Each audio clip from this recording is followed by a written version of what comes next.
Everyone, तो इस video में हम एक क्वेश्चन डिस्कस कर रहे हैं जो कि आपके सीबीएसई एग्जाम ईयर 2020 में पूछा गया है। तो ये एक टाइप है असर्शन रीजन वाली। तो असर्शन में बोल रहे हैं in the homologous series of alcohols the formula for the second member is C2H5OH and the third member is this. And दूसरा इसका रीजन है। पहले हम असर्शन को देख लेते हैं। ओके, ना होमोलोगस सीरीज की बात हो रही है। होमोलोगस सीरीज आपको पता होगा क्या होगा। इस सीरीज में जो भी कंपाउंड्स आते हैं, जो भी एंटिटीज आती है, उनमें जो डिफरेंस रहता है वो किसका रहता है? CH2 का। ओके, ये तो आपको पहले पता ही होना चाहिए। जो होमोलोगस सीरीज होती है उनमें कंसेक्यूटिव जो साथ वाले मेंबर्स होते हैं, कंसेक्यूटिव मेंबर्स होते हैं, तो उनमें जो डिफरेंस होता है वो रहता है CH2 का।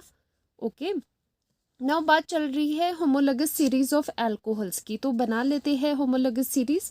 अल्कोहल का फर्स्ट मेंबर क्या होगा? 1 कार्बन का। तो 1 कार्बन में क्या आ जाता है? एक कार्बन आप लगाओगे OH के साथ और इसकी वैलेंसी पूरी करने के लिए CH3 लगाओगे। CH3OH will be first member of the first member of homologous series of alcohol family. And second member के लिए क्या करेगी? जब आपको एक मेंबर से दूसरे मेंबर में जाना है, जस्ट आप प्लस करते हो उसमें CH2। यही फंडा रहता है होमोलोगस सीरीज का। ओके, नाउ यहाँ पर आ जाएगा CH3 पहले से था, जस्ट आपने यहाँ पर CH2 को लगा लिया, तो ये बना सेकेंड मेंबर। अब सेकेंड से जब थर्ड में जाना है तब भी सेम स्टेप फॉलो करना है। तो आ जाएगा CH3, CH2 पहले से था, एक और CH2 हम यहाँ पर इंट्रोड्यूस करेंगे एंड OH। तो ये 3 मेंबर्स बन गए। ओके, तो ये है first member, this is second member of the series, this is third member of the series. And जो हमारे पास असर्शन है उसमें क्या पूछा गया है कि उसमें कहा है, उसमें बोल रहे हैं कि second member of the family is this and third member of the family is this. तो चलो इसको वेरीफाई करके देख लेते हैं। सेकेंड एंड थर्ड की बात करिए। ओके, तो इसको हम लिख लेते हैं क्लोज फॉर्म में।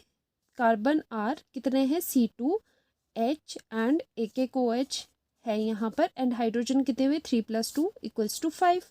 ओके, एंड इसका कितना हुआ? 1 2 3 3 कार्बन्स। हाइड्रोजन कितने हो जाएगी OH के अलावा, क्योंकि OH को ऐसे ही लिख लेते हैं, अल्कोहल का फंक्शनल ग्रुप है ये। तो यहाँ पर कितना आ जाएगा? 1 2 3 4 5 6 7।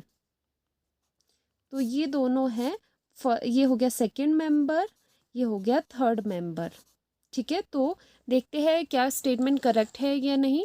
तो यहाँ पर बोल रहे हैं कि second member is this C2H5OH। तो हमारे पास भी क्या है? C2H5OH। यस, ये करेक्ट है। दूसरा भी आ रहा है C3H7OH। ओके, तो सेकेंड एंड थर्ड मेंबर्स यही है, तो इसका मतलब हमारा जो असर्शन है दैट इज करेक्ट। ठीक है, अब रीजन की तरफ जाते हैं। द डिफरेंस बिटवीन द, अब क्या इसका रीजन ये वैलिड है वो चेक करते हैं।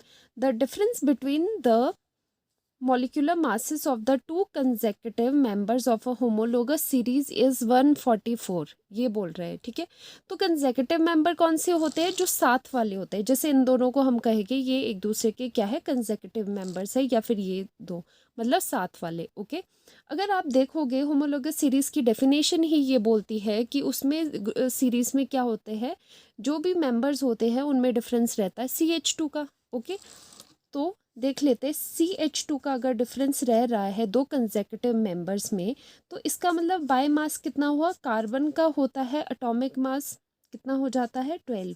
हाइड्रोजन का 1 होता है, एक हाइड्रोजन का एक, दूसरे का भी एक, तो कितना हो गया टोटल मास?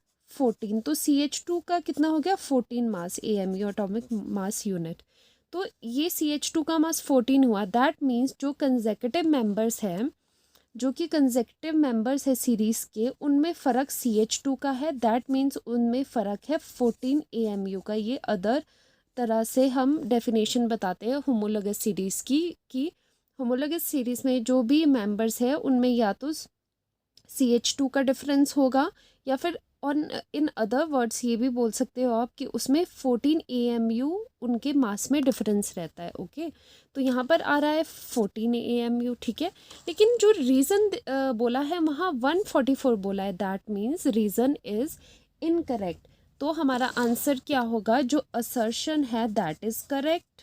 ओके, क्योंकि जो भी बोला गया है that is correct, but the reason is not correct. Okay. और उसका रीज़न मैंने आपको बता दिया है, क्योंकि 14 AMU का डिफरेंस है, नॉट 144 का बिल्कुल नहीं है। ये रहता है 14 AMU। या आप इसको याद भी रख सकते हो कि CH2 का मतलब क्या हुआ, 14 AMU का डिफरेंस आ जाता है होमोलोगस सीरीज़ के मेंबर्स के बीच में। तो ये क्वेश्चन आया है CBSE 2020 में। इस तरह के आपको क्वेश्चन आपके कमिंग एग्जाम में पूछ सकते हैं। तो अगर आपको ये वीडियो हेल्पफुल लगी हो तो चैनल से जुड़े रहिए। इस तरह के और क्वेश्चन, प्रीवियस ईयर क्वेश्चंस हम डिस्कस करने वाले हैं। तो thank you so much for watching. Bye bye.